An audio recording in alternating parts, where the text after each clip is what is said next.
Hey you guys, Loot Wizard here with a video on Gems of War. Sorry, I totally missed this event when I did my weekly Soulforge video. I don't know how I missed it. I just, was distracted that day, I guess. And yeah, I totally missed the Riddles of the Dark that was going on right here below the Guild Wars.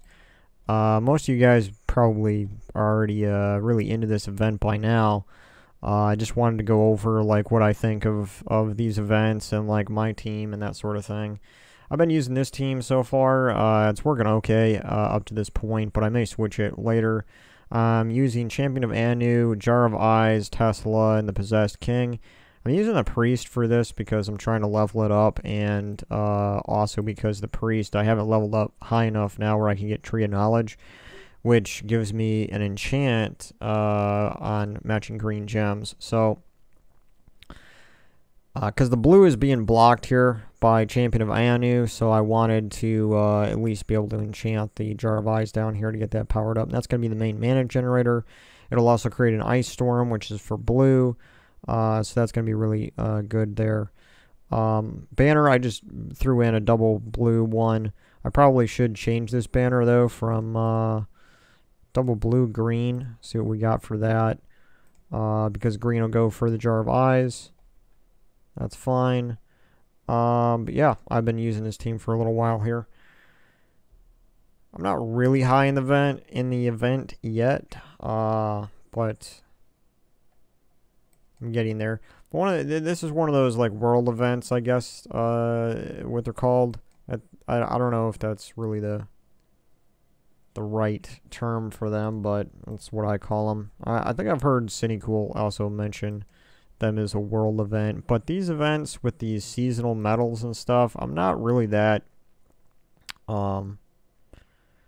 excited about them, honestly. It just seems like the rewards are really harder to get. So for the stages, if I click here on rewards, stage 12 here seems to be really hard to get on these events, which is kind of unfortunate. You know, I'm in a pretty good guild, and we struggle to even get stage 11 on these events. So it's kind of like, I don't know what they're doing. But as you can see, all of my rooms are about level 50-ish.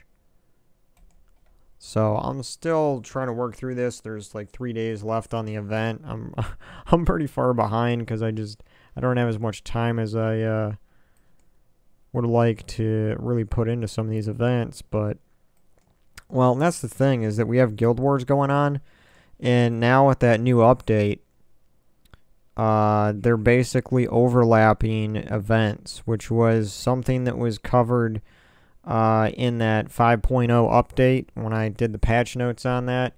And my fears about it are coming true, and that is that, I barely have time to,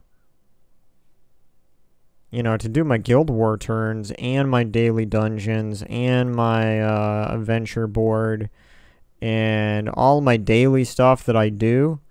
On my work days, I barely have enough time to like do a lot of that around work and other things going on. So it's really hard when they overlap events like this. Guild Wars, Riddles of the Dark, and then we have the campaign tasks at the same time. And I'm usually not one to get really negative in my videos, but I just have to complain about one thing. And, this is these treasure maps here. They want me to complete a treasure hunt with 60 turns or higher, and it's a bronze task. That is really annoying to me. I really don't like treasure maps. I don't get class XP in there.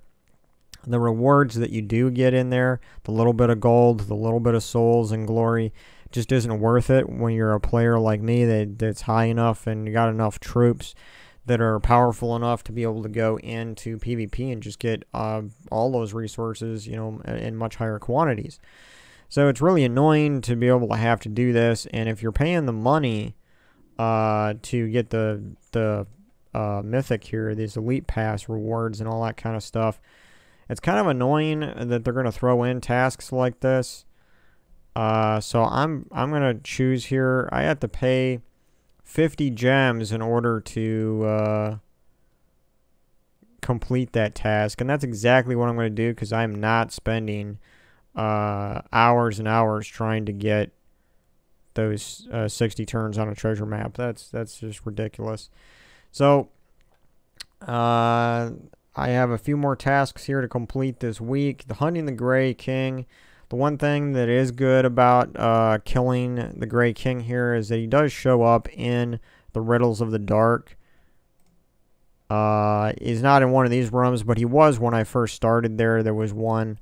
So if you're playing that event and at the same time that you're doing your campaign tasks, then you can hit 2 for 1 there. But yeah, so far I'm not really impressed with this campaign. It's not really impressive to me. Anyway, it's almost like, you know, I hate to get even a little more negative, but it's almost like it's a chore to do these tasks, even though they say, and some of it's true, that you're going to be doing these tasks with just normal gameplay, because some of the tasks are like do your dungeons and things like that, but some of them you're going completely out of your way, and if you don't come in here and collect, then you're not going to get the stars. So it's almost like it's more complexity and more nonsense that you got to go through. It's like a chore list. It's like a to-do list, really. And it's just, I don't know. I'm just a little frustrated with that campaign. It's not really that...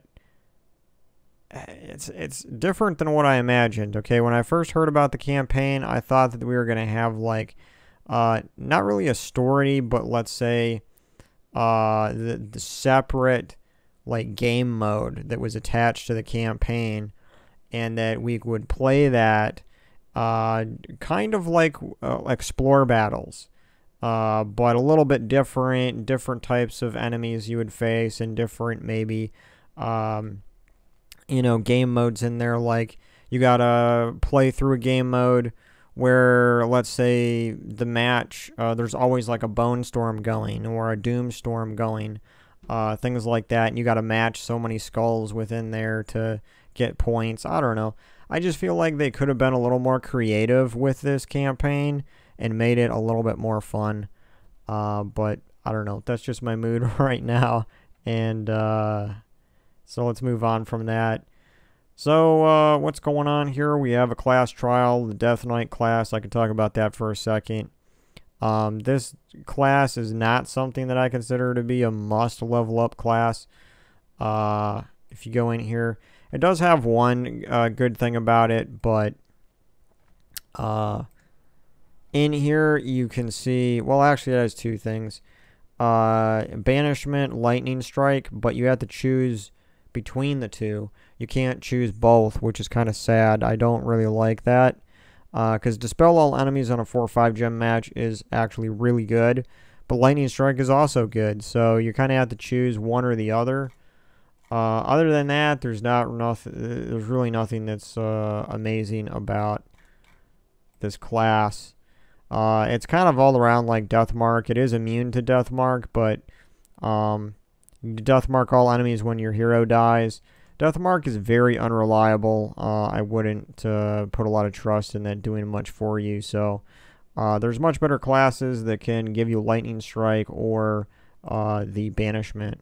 So for example, really great class for Banishment, in my opinion, is the Sentinel class, because in its traits you also have the 25% chance to barrier any of your allies at the start of your turn. It also reduces damage from skulls.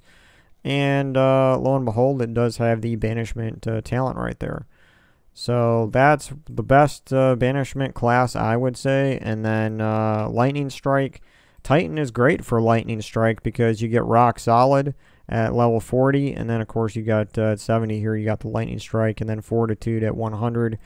So Titan class is great for Lightning Strike. And Sentinel class is great for that Banishment. Both do have Rock Solid, so that's really good. But yeah, Death Knight, not really that amazing of a class. As you can see, it's one of the lowest ones that I have leveled up. Might even be the lowest. Most of these are all over 70. That one I'm trying to get to 70. This one still higher. Dervish higher. No, Doomsayer. Doomsayer is lower than that. Those two, though, I don't really care to use much. I think every other class, well, Oracle's still pretty low. But, yeah, I got most of my classes to mid-range. I'm trying to at least get all the classes to level 70. Because some of them I don't even think are worth getting to level 100. That's just my opinion, though. But yeah, so we got that trial going on if that interests you. I mean, one of the only things that I would say is it might be worth doing this just to get a few extra gems, because you do get 5 gems for each 5 enemies that you do kill here. But let's see what I'm saying here. Even for the class event going on here, you have like your separate little fight mode, right? So this is what I kind of imagined with the campaign, is that it's some kind of event like this where you can actually do something in some kind of game mode, instead of like I have to complete tasks doing other stuff and then go and collect the rewards for those tasks. I don't know. I just expected something probably more from the campaign. But yeah, Riddles of the Dark is you're fighting against Gylvania enemies, and the troop type is human, and your color is restricted to blue. I don't know if I said that when I first came in here to do this. So these are all the troops here that you have to choose from. Just really quick before I end the video here, I'm going to say, you know, the best ones are probably Tesla here, Champion of Anu, the Possessed King, Emperor Corvash. Those are probably your best, like, damage troops. And Possessed King, for obvious reasons, is good in any of those teams. But,